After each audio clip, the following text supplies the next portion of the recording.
13(3) का क्या बोलता है? अनुच्छेद 13(3) का कहता है कि आदिवासी के ऊपर कोई भी सामान्य कानून लागू नहीं होता। वे अपनी रूढ़ी और परंपरा से स्वशासित होते हैं। तो यदि आज सरकार ने हमको रैली का इजाजत नहीं दिया तो हमने रैली करके दिखाया, वह आर्टिकल 13(3) के तहत हुआ। और उसके लिए हमारे ऊपर कोई केस नहीं कर सकता। और यदि कोई केस करता है तो कौन सी सरकार करती है? इस देश में 3 सरकारें हैं, राज्य सरकार, केंद्र सरकार और भारत सरकार। भारत सरकार कौन? आदिवासी। राज्य सरकार और केंद्र सरकार भारत सरकार के अधीन है।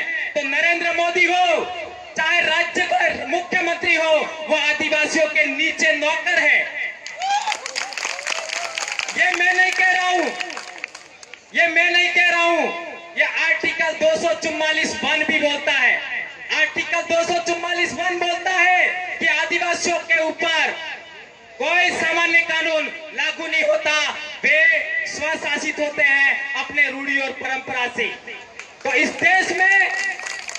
देश में जो भी कानून बने हैं वो आदिवासियों की रूढ़ी परंपरा से छोटे हैं, आदिवासियों की रूढ़ी परंपरा से बड़े नहीं हैं। उसका एक महत्वपूर्ण उदाहरण देना चाहूंगा। आज देश का आदिवासी चाहे किसी भी राज्य में हो, उस आदिवासियों में, महिलाओं में जो समानता का भाव है, इस देश का एक भी गैर आदिवासी दिखा दे कि इतना समानता का भाव किसी महिला में, किसी समाज ने दिया?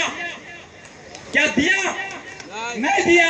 और महत्वपूर्ण बात, आदिवासियों में न्याय परंपरा जो होती है, आपका कोर्ट, चाहे जिला कोर्ट हो, चाहे हाई कोर्ट हो, चाहे सुप्रीम कोर्ट हो, वो इस तरीके का न्याय नहीं दे सकता।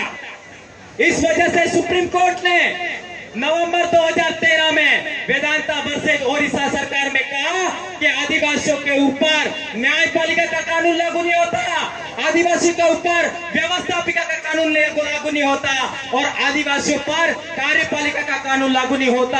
आदिवासियों की ग्राम सभा ही सर्वोच्च पावर रखती है, सुप्रीम है। और कहा गया है कि न लोकसभा न विधानसभा, सबसे ऊंची ग्राम सभा। और दोस्तों, आर्टिकल 244(1) में हम लोगों को राइट ऑफ ओनरशिप के